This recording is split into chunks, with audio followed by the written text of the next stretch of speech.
अस्सलाम वालेकुम। आज की वीडियो में हम करेंगे जी एक्सरसाइज 5B या जो mathematics book 3D3 7th edition जो न्यू एडिशन आया है उसी एक्सरसाइज है ये, और इसका हम करेंगे क्वेश्चन नंबर 9 और 10 करेंगे आज की वीडियो में। और इसके जो पिछले क्वेश्चंस हैं पहले करवा चुकी हूँ, उसका लिंक मैं डिस्क्रिप्शन में दे दूँगी, आप वहाँ से देख लीजिएगा। और अगर अभी तक आपने हमारा चैनल सब्सक्राइब नहीं किया तो उसको सब्सक्राइब कर दीजिए और बेल आइकन को लास्ट में प्रेस कर दीजिएगा ताकि आपको न्यू आने वाली वीडियोस के बारे में पता चल सके। तो स्टार्ट करते हैं। क्वेश्चन नंबर 9 हमारे पास है, simplify each of the following expressing your answer in positive index form. वो कह रही है कि हमने करना क्या है कि इन सारे जो गिवन हमारे पास क्वेश्चन हैं इन सबको हमने सॉल्व करना है, और हमारे पास जो आंसर है वो किस में हमने देना है, पॉजिटिव में देना है। और इंडेक्स फॉर्म यानी कि पॉजिटिव पावर होनी चाहिए, कभी भी हमारे पास नेगेटिव पावर नहीं होनी चाहिए। ठीक है, जो वेरिएबल है ना उसकी जो पावर है वो हमारे पास नेगेटिव नहीं होनी चाहिए। ठीक है, तो स्टार्ट करते हैं इसको हम। तो मैं यहाँ पे लिख लेती हूँ सॉल्यूशन ए पार्ट।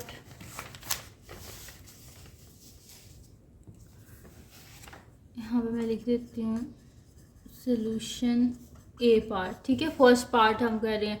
तो फर्स्ट पार्ट मेरे पास है 5a power 4 multiply by 3a square divided bye a power -3। ठीक है जी, ये मेरे पास है। अब इसमें करना क्या है, सबसे पहले जो डिवाइड है ना मैं उसको डिवाइड में नीचे डिनोमिनेटर में ले जाती हूँ। ठीक है, तो 5a power 4 multiply by 3a square divided bye a power -3। अब यहाँ पर क्या करना है कि जो कांस्टेंट टर्म्स हैं उनको आपस में मल्टीप्लाई करना है। तो 5 3 का क्या हो जाएगा 15, बेस सेम है, मल्टीप्लाई हो रहे हैं तो पावर क्या होंगी add 4 + 2 divided bye a power -3 है। तो 4 + 2 क्या होता है हमारे पास 4 + 2 6 होता है, a power 6 by bye a power -3। अब यहाँ पर क्या करना है, हमने से लिख देना है 15। अब बेस सेम है और क्या हो रहे हैं डिवाइड हो रहे हैं। जब बेस सेम और डिवाइड हो रही हो तो पावर क्या होती है माइनस होती हैं। तो a पावर 6 -3, तो ये हो जाएगा 15 a पावर 6 + 3, तो 15 a पावर क्या हो जाएगा मेरे पास 9। तो ये आ गया इसका आंसर। और यहाँ पर हमारे पास इसका जो फर्स्ट पार्ट है वो सॉल्व हो गया, उसका हमारे पास आंसर है वो आ गया 15 a पावर 9। अब करते हैं हम इसका नेक्स्ट पार्ट जो कि मेरे पास है जी इसका बी पार्ट। तो बी पार्ट को साइड पे मैं कर लेती हूँ। बी पार्ट है जी मेरे पास, मैं यहाँ पे लिख लेती हूँ कि मैं बी पार्ट यहाँ से सोल्यूशन स्टार्ट कर रही हूँ। तो बी पार्ट है जी मेरे पास कि -24 b पावर -6 डिवाइडेड बाय 3b पावर -3 होल स्क्वायर। अब इसको क्या कर लेते हैं कि इसको मैं ना डिनोमिनेटर में ले जाती हूँ। -24 b पावर -6 डिवाइडेड बाय मेरे पास क्या हो जाएगा 3b पावर -3 होल स्क्वायर। अच्छा, ये हो जाएगा -24 b पावर -6 डिवाइडेड बाय 3 का स्क्वायर क्या होता है हमारे पास 9, और b पावर 3 × 6 -6। ठीक है जी, ये हो गया मेरे पास। अब क्या करना है हमने कि यहाँ पर ये मेरे पास हो जाएगा कि हम इसको कर लेंगे बेस सेम है, डिवाइड हो रही हैं तो पावर्स क्या होंगी माइनस होंगी। और यहाँ पर भी जो कटिंग हो रही है दोनों किसके टेबल में आते हैं 3 के टेबल में आते हैं।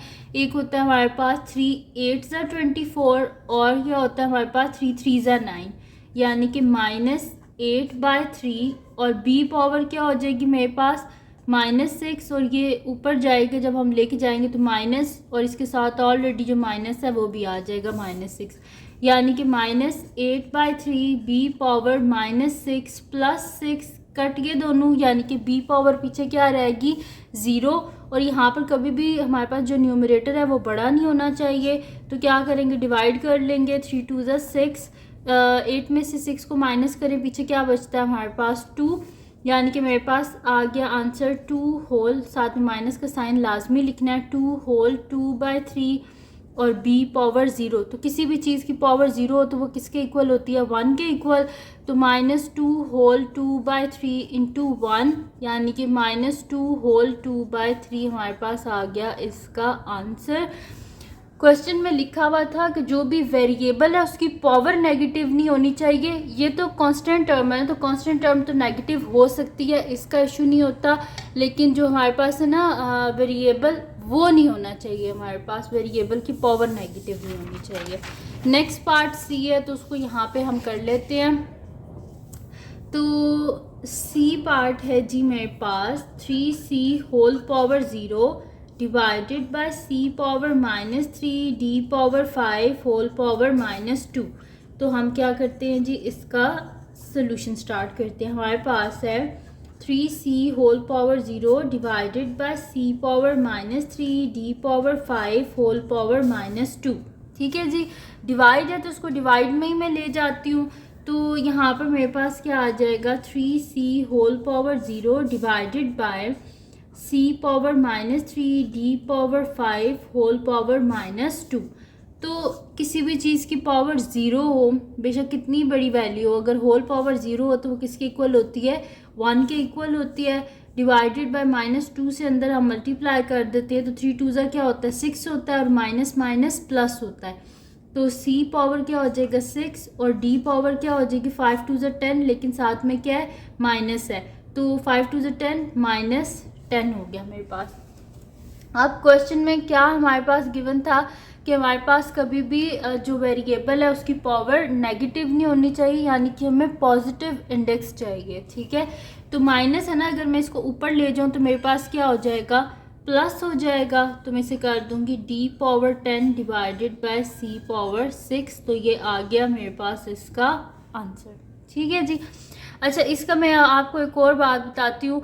आप लोग मोस्टली बोलते हैं कि भाई वीडियो लंबी हो जाती है। मेरी कोशिश होती है कि मैं आप लोगों को कंसेप्ट सिखाऊं, ताकि अगर आपसे कोई पूछे कि ये कैसे हुआ था तो आपको पता होना चाहिए। अब मैंने यहाँ पर देखें बोल दिया है कि मैं इसको ऊपर ले गई हूँ, तो मेरे पास जो है वो पावर पॉजिटिव होगी। अब अच्छा, आप सोचने की बात है कि ऊपर तो d है कोई नहीं, किस लिए मैं ऊपर लेके गई हूँ इसको। तो अगर मैं यहाँ पर लिख दूँ, जहाँ पे 1 लिखा हुआ है वहाँ पे मैं लिख दूँ d पावर 0, लिख सकती हूँ ना। किसी भी चीज़ की पावर 0 किसके इक्वल होती है, 1 के इक्वल होती है। डिवाइडेड बाय c पावर 6 और d पावर -10। दिस इम्प्लाइज, अब जब मैं इसको ऊपर लेके जाऊँगी तो मेरे पास होगा 0 + 10 डिवाइडेड बाय c पावर 6। तो ये इसलिए हमारे पास होता है जब भी हम कहते हैं ना कि भाई हम इसको ऊपर ले गए, तो वहाँ पे बेसिकली हम इज्यूम करते हैं कि यहाँ पर एक d पावर 0 जो है वो ऑलरेडी प्रेजेंट है, जिसकी वजह से हम इसको ऊपर लेके गए हैं। ठीक है, तो d पावर 0 मैंने किसकी जगह लिखा है, इस 1 की जगह। तो हमेशा जो है ना आप लोग अपने कंसेप्ट क्लियर किया करें। और कमेंट में आप लोग बोलते हैं कि भाई इसकी वीडियो जो है हमने वहाँ से देखी थी बहुत शॉर्ट थी। शॉर्ट नहीं होता, बेसिकली आपको कंसेप्ट पता होना चाहिए। वह इसी वजह से थोड़ी सी मेरी लॉन्ग हो जाती है वीडियो, कि मैं बहुत ही डिटेल में चली जाती हूँ, तो वो फिर थोड़ी सी लॉन्ग हो जाती है वीडियो। तो क्योंकि मेरी कोशिश होती है मैं आप लोगों को बेसिक समझाऊँ, कंसेप्ट समझाऊँ, आप लोगों को पता होना चाहिए। आपसे कोई भी क्वेश्चन करे तो आपको उसका आंसर पता होना चाहिए। तो डी पार्ट है हमारे पास इसका कि 4e power -6 f power 3 whole square divided by 8e power 12 f power 6। ठीक है जी, ये मेरे पास है। इसका सोल्यूशन स्टार्ट करते हैं। मेरे पास है 4e power -6 f power 3 whole square divided by 8e power 12 f power 6। अब यहाँ पे मेरे पास क्या है, होल स्क्वायर है। ठीक है, न्यूमरेटर में होल स्क्वायर है, तो 4 का स्क्वायर हमारे पास क्या हो जाता है, 4 का स्क्वायर 16 हो जाता है। e पावर 6 2 ज़ा क्या होता है 12, और साथ में माइनस का साइन है जैसे -12, और f पावर क्या हो जाएगा 3 2 ज़ा 6 डिवाइडेड बाय 8 e पावर 12 और f पावर 6। ठीक है जी, ये हो गया मेरे पास। अब यहाँ पर क्या हो जाएगा, हमारे पास होता है जी 8 2 ज़ा 16, तो 2 आ गया। बेस से मैं डिवाइड हो रही हैं, पावर्स क्या होंगी, माइनस होंगी, तो e पावर -12, ये भी ऊपर जाके हो जाएगा -12, और f पावर 6 नीचे भी 6 है तो ऊपर जाके क्या हो जाएगी -6। तो मेरे पास हो जाएगा 2e पावर 12, और 12 + 12 क्या होता है 24, -24, और f पावर क्या हो जाएगी 6 माइनस 6 0।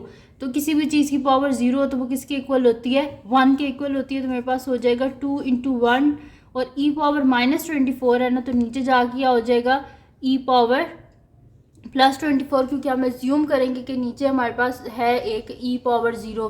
तो 0 में जब आप +24 करेंगे तो हमारे पास 24 होगा, यानी कि e पावर 24। तो 2 डिवाइडेड बाय e पावर 24 आ गया हमारे पास इसका आंसर। और यहाँ पर जो इसका d पार्ट है वो भी हमने सॉल्व कर लिया। अब हम करते हैं इसका नेक्स्ट पार्ट जो कि मेरे पास है जी इसका e पार्ट, तो वो हम नेक्स्ट शीट पे कर लेते हैं। यहाँ पे लिख देती हूँ solution E part.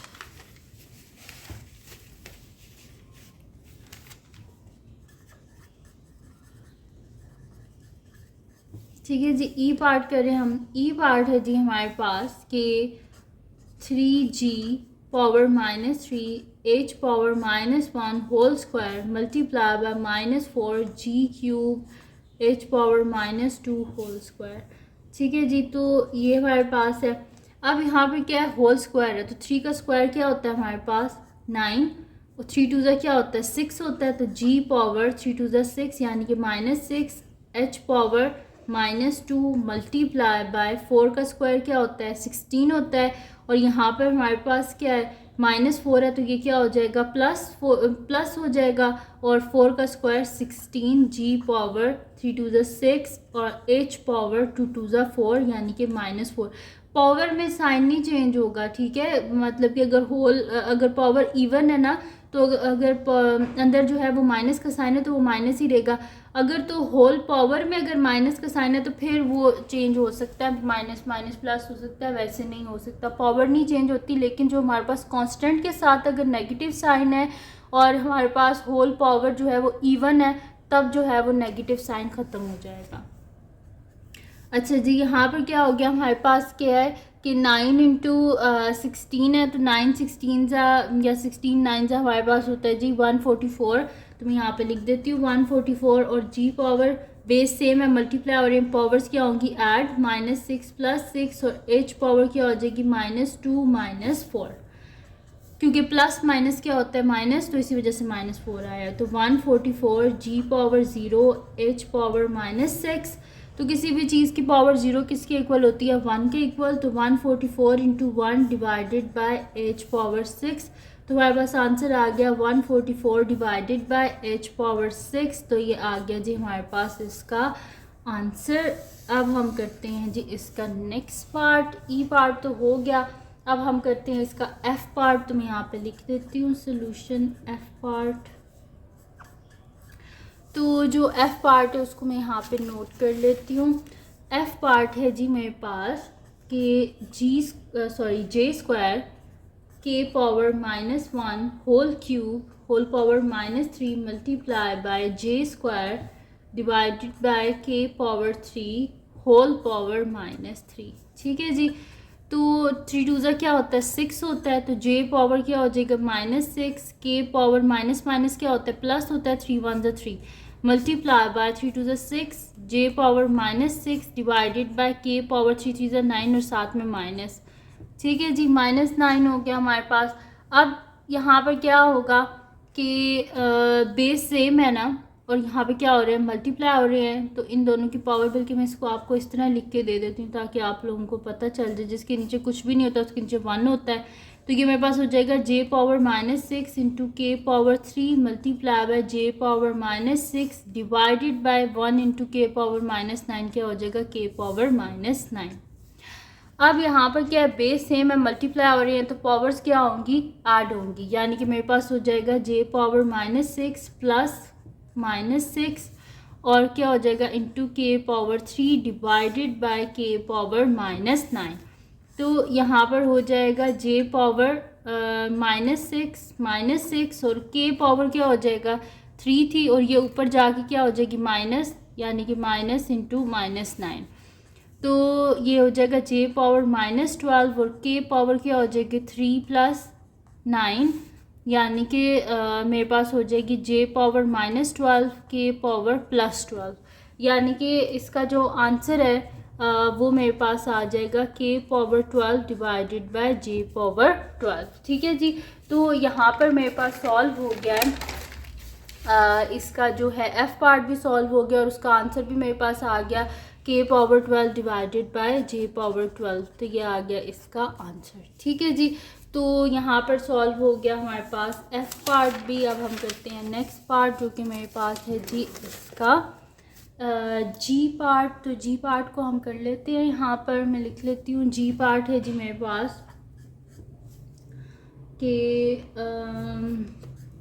m power 5 n cube into m square whole power -2 divided by m power -1 n whole square. ठीक है जी, तो इसका सॉल्यूशन स्टार्ट करते हैं। मेरे पास है जी m power 5 n cube multiply by m square whole power -2 divided by m power -1 n whole square.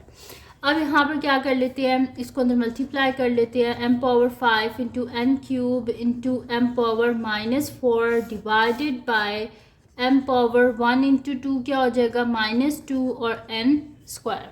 ठीक है जी, अब क्या करना है, जहाँ पे फर्स्ट ऑफ ऑल ऊपर न्यूमरेटर में देखना है बेस सेम है, मल्टीप्लाई हो रहे हैं तो पावर्स क्या होंगी, ऐड होंगी। तो m power 5 plus -4 into n power 3 divided by m power -2 और n स्क्वायर। प्लस माइनस क्या होता है, माइनस होता है। तो m power 5 -4 n cube divided by m power -2 n square. Minus हो रहा है तो यहाँ पे क्या हो जाएगा मेरे पास कि m इंटू मेरे पास हो जाएगा n cube divided by m power -2 n square. अब क्या है कि बेस सेम है, डिवाइड हो रही है तो पावर क्या होंगी, माइनस होंगी। तो m पावर जिसकी कोई पावर नहीं होती उसकी पावर क्या होती है, हमारे पास 1 होती है। तो यहाँ पर मेरे पास क्या हो जाएगा कि 1 और ये ऊपर आके क्या हो जाएगा +2 और n पावर 3 -2, यानी कि m क्यूब और n पावर क्या हो जाएगी 2। ठीक है, तो ये मेरे पास इसका क्या आ गया, सॉरी 2 नहीं होगी 1 होगी। 3 - 2 क्या होता है, 1 होता है। ठीक है, तो ये पावर क्या है 1 है, या फिर आप इसको लिख दें m क्यूब n। ठीक है, तो दोनों ठीक है। तो यहाँ पर मेरे पास आ गया इसका आंसर आ गया m क्यूब n। तो यहाँ पे जी पार्ट भी सॉल्व हो गया। अब इसका करते हैं इस क्वेश्चन का लास्ट पार्ट जो कि मेरे पास है जी इसका h पार्ट। तो मैं यहाँ पे लिख लेती हूँ सॉल्यूशन h पार्ट। हमारे पास h पार्ट क्या है कि 5p whole cube -10p multiply by 7p whole square plus 6/p power -3। ठीक है जी, तो 5 का क्यूब क्या होता है 125p cube minus 10p into 7p square plus 6/p power -3। अब ये हो जाएगा मेरे पास यहाँ पर हमने क्या करना है कि सबसे पहले मल्टीप्लाई करते हैं ना, तो 7 इंटू 10 क्या हो जाएगा मेरे पास 70 और 125p cube -70p power 1 + 2। Base same है, मल्टीप्लाई हो रहे हैं तो पावर्स क्या होंगी, ऐड होंगी, प्लस 6/p पावर -3। अब यहाँ पर हम क्या करेंगे कि इसको जो है ना हम कर लेंगे कि 125p पावर 3 -70p पावर 1 + 2 क्या हो जाएगा 3 हो जाएगा मेरे पास। 70 पावर 3 हो जाएगी प्लस 6 और ये -3 है ना, तो ऊपर आके क्या हो जाएगी +3 हो जाएगी। अब हम लोग पहले क्या करते हैं, पहले ऐड करते हैं फिर सब्ट्रैक्ट करते हैं ना। तो पहले हम क्या करेंगे, इन दोनों को पहले ऐड कर लेंगे। तो 125 + 6 मेरे पास क्या हो जाएगा 131, क्योंकि बेस दोनों की क्या है सेम है। तो सॉरी दोनों की जो है ना पावर जो है वो सेम है, बेस भी सेम है और उनकी पावर भी सेम है, इस वजह से हम इनको ऐड कर सकते हैं। दोनों के साथ p पावर 3 है, तो 125 + 6 क्या हो जाएगा 131p power 3 - 70p power 3।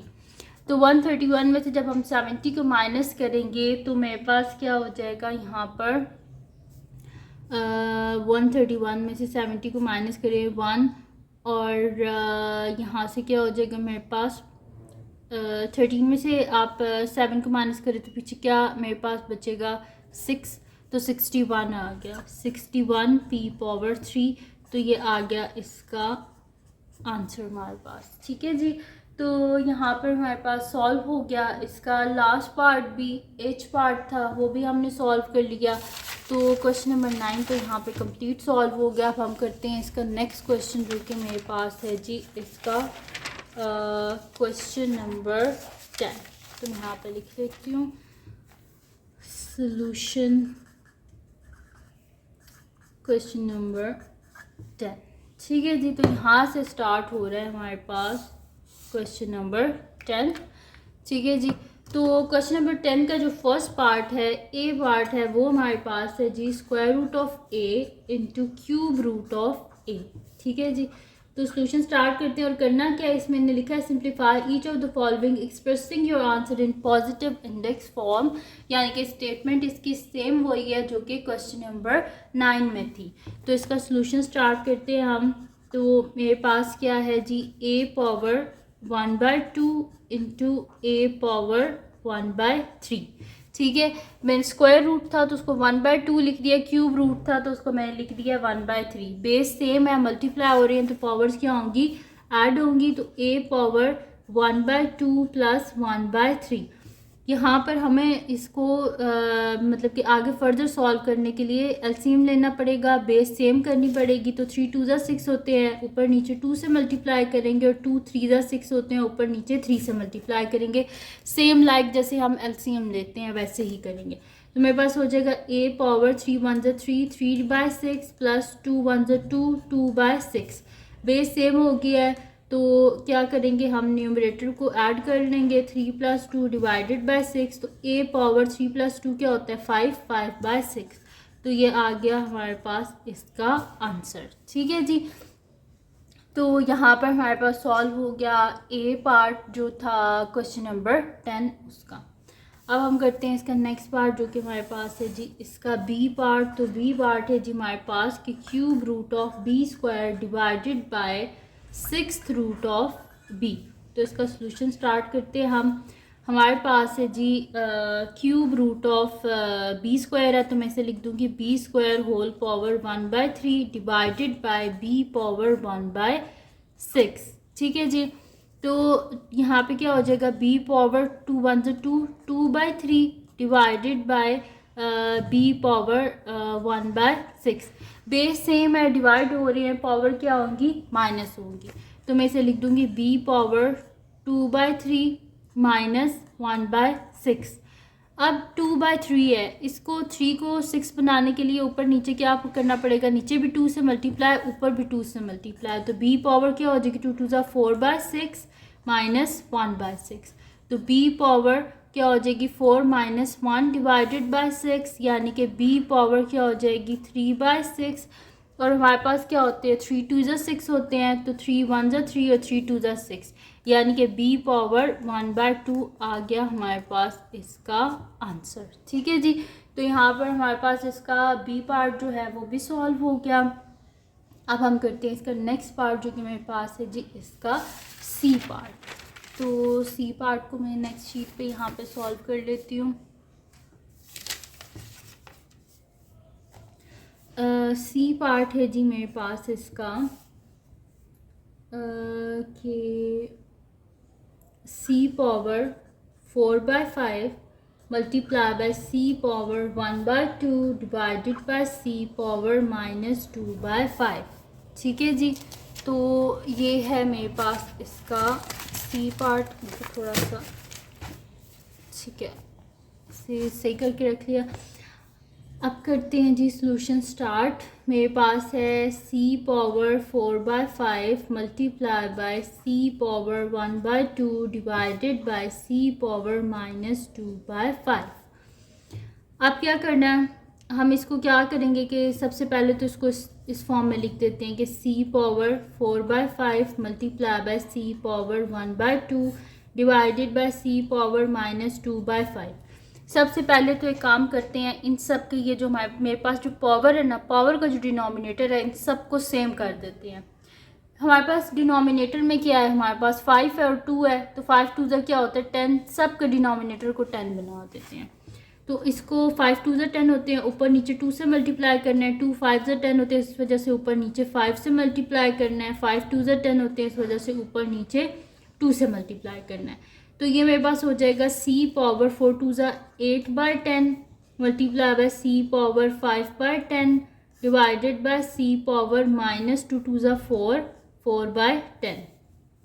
Base same है, मल्टीप्लाई हो रहे हैं, पावर्स क्या होंगी, ऐड होंगी, तो c power 8/10 plus 5/10 divided by c power -4/10। तो यहाँ पर क्या मेरे पास हो जाएगा 8 प्लस 5 जब मैं करूँगी तो मेरे पास क्या हो जाएगा 13 हो जाएगा। तो मैं यहाँ पर लिख दूँगी कि c पावर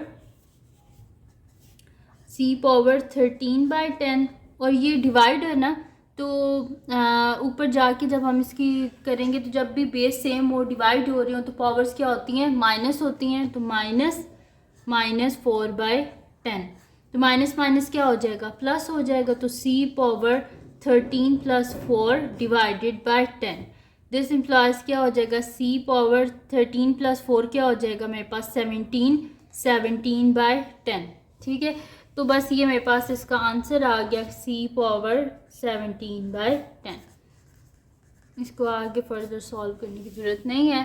तो ये मेरे पास इसका आंसर आ गया c पावर 17/10, और यहाँ पर हमारे पास सॉल्व हो गया इसका c पार्ट भी। अब हम करते हैं इसका नेक्स्ट पार्ट जो कि मेरे पास है इसका d पार्ट। तो d पार्ट को हम यहाँ पे कर लेते हैं। d पार्ट है जी मेरे पास कि d power 1/10 divided by d power -1/5 multiply by d power -3 divided by 2। ठीक है जी, ये है मेरे पास यहाँ पर। तो इसको हम जो है वो सॉल्व कर लेते हैं। यहाँ पर लिख लेती हूँ सोल्यूशन। तो यहाँ पे फिर मैं सोल्यूशन में लिख देती हूँ कि मेरे पास है d power 1/10 divided by d power -1/5 multiply by d power -3/2। सबसे पहले हमने डिवाइड करना है। तो डिवाइड में क्या होता है कि जब बेस सेम हो, डिवाइड हो रहे हैं, तो पावर क्या होती है, माइनस होती है। तो मेरे पास हो जाएगा d पावर -1/10 -1/5। ठीक है, क्योंकि डिवाइड हो रही है तो पावर्स क्या होंगी, माइनस, और इसके साथ ऑलरेडी एक माइनस भी है, इस वजह से ऐसे हुआ है। ठीक है, और d पावर -3/2। तो यहाँ पे मेरे पास हो जाएगा d पावर -1/10, माइनस माइनस क्या होता है, प्लस होता है 1/5, और डिनोमिनेटर सेम करना है, इस वजह से नीचे भी 5 से और ऊपर नीचे भी 2 से और ऊपर भी 2 से हम मल्टीप्लाई कर देंगे। तो यहाँ पर ये मेरे पास हो जाएगा मतलब -1/10 प्लस 1/2 डिवाइडेड बाय मेरे पास हो जाएगा ये 10 हो जाएगा, और ये -1/10 नहीं है, मैंने गलती से लिख दिया, +1/10 है, सॉरी। ठीक है, तो ये पावर इसकी +1/10 है, ये मैंने गलती, शुक्र है देख लिया अभी से, नहीं तो आंसर में मसला आ जाता। तो यहाँ पे हमारे पास क्या d पावर 1/10 है। ठीक है, प्लस क्या हो जाएगा, माइनस माइनस प्लस, और बेस सेम करने के लिए ऊपर नीचे 2 से मल्टीप्लाई कर दिया, मल्टीप्लाई बाय d पावर -3/2। तो यहाँ पर क्या हो जाएगा मेरे पास के बेस तो सेम हो गया, बल्कि मैं लिख भी देती हूँ d power 1/10 plus 2/10 multiply by d power -3/2। 2 + 1 क्या होता है, 3 होता है। तो d power 3/10 multiply by d power -3/2। यहाँ पर भी बेस सेम कर देते हैं, नीचे 10 है ना, तो यहाँ पे भी 10 बना देते हैं। 2 5 से 10 होते हैं, जैसे नीचे भी 5 से और ऊपर भी 5 से हम पहले ही मल्टीप्लाई कर लेते हैं। तो मेरे पास हो जाएगा d power 3/10 multiply by d power -15/2 5 से 10। बेस सेम है, मल्टीप्लाई हो रहे हैं, तो पावर्स क्या होंगी, ऐड 3/10, और प्लस माइनस क्या होता है, -15/10। प्लस माइनस बेस सेम है ना, तो प्लस होंगी, और इसके साथ ऑलरेडी माइनस है, जैसे प्लस माइनस क्या हो गया, माइनस। तो मेरे पास यहाँ पे क्या हो जाएगा, तो d पावर 3 - 15 क्या हो जाएगा मेरे पास 3 में से जब मैं 15 माइनस करूँगी तो -12/10, और 12 और 10 दोनों किसके टेबल में आते हैं, 2 के टेबल में, डिवाइडेड बाय 2 तो मेरे पास हो जाएगा d पावर -2 6 12 और 2 5 10। लेकिन क्वेश्चन में क्या था कि हमें क्या चाहिए, पॉजिटिव पावर चाहिए। दिस इम्प्लाइज हम इसे कर देंगे 1/d पावर 6/5। तो पावर क्या होगी हमारे पास, पॉजिटिव, तो यहाँ पर आ गया इसका ये आंसर।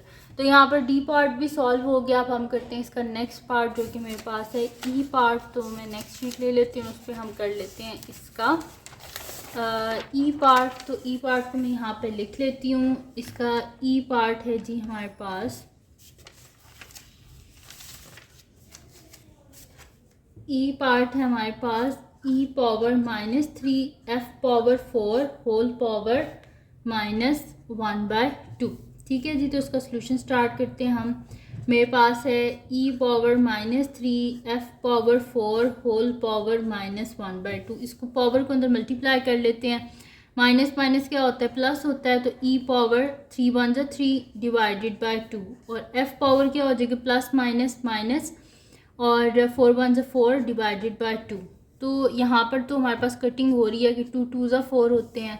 तो ये हो जाएगा e पावर 3/2 और f पावर -2, यानी कि हो जाएगा e power 3/2 divided by f square.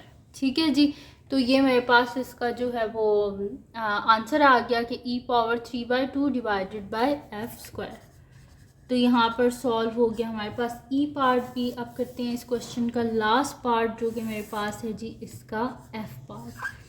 तो जो एफ पार्ट है वो मेरे पास है g power 2/3 h power -4/5 whole power 3/2। तो इसका सोल्यूशन स्टार्ट करते हैं हम। तो ये मेरे पास है जी यहाँ पर कि g power 2/3 h power -4/5 whole power 3/2। इस पावर को अंदर मल्टीप्लाई कर देते हैं। g power 2/3 into 3/2 into h power -4/5 into 3/2। तो जहाँ पे कटिंग हो रही है वहाँ पे कटिंग कर लेते हैं। 2 और 2 कैंसिल आउट, 3 और 3 कैंसिल आउट, फिर क्या होता है 2 2 जा 4 होता है हमारे पास। तो g की तो कोई पावर बची नहीं, यानी कि 1 ही बचा है मेरे पास पीछे। तो g पावर क्या बची है 1, और h पावर क्या हो गया 3 2 जा 6 हो जाएगा मेरे पास, माइनस और माइनस से साथ ये, तो 3 2 जा 6 -6 डिवाइडेड बाय 5। तो हमारे पास क्या क्वेश्चन में था कि हमारे पास पॉजिटिव इंडेक्स चाहिए हमें, तो हम कर देंगे g divided by h power 6/5, और ये आ गया मेरे पास इसका आंसर। और यहाँ पर हमारे पास क्वेश्चन नंबर 10 जो है वो भी कंप्लीट सॉल्व हो गया। तो ये थी जी आज की वीडियो जिसमें मैंने आपको करवाया है कंप्लीट क्वेश्चन नंबर 9 और क्वेश्चन नंबर 10 को सॉल्व। तो अगर ये वीडियो आपके लिए हेल्पफुल है तो इसको लाइक कीजिएगा, मेरे चैनल को सब्सक्राइब कीजिएगा और बेल आइकन को लास्ट में प्रेस कर दीजिएगा ताकि आपको न्यू आने वाली वीडियोस के बारे में पता चल सके। और जो मेरा सेकंड चैनल है जिसके बीच मेरी कुकिंग की, क्राफ्ट्स की, रिडल्स की, ट्रैवलिंग की वीडियोस पड़ी हैं, उसका लिंक भी डिस्क्रिप्शन में, उसको सब्सक्राइब कर दीजिएगा और अपनी दुआओं में लाजमी याद रखिएगा। अल्लाह हाफिज़।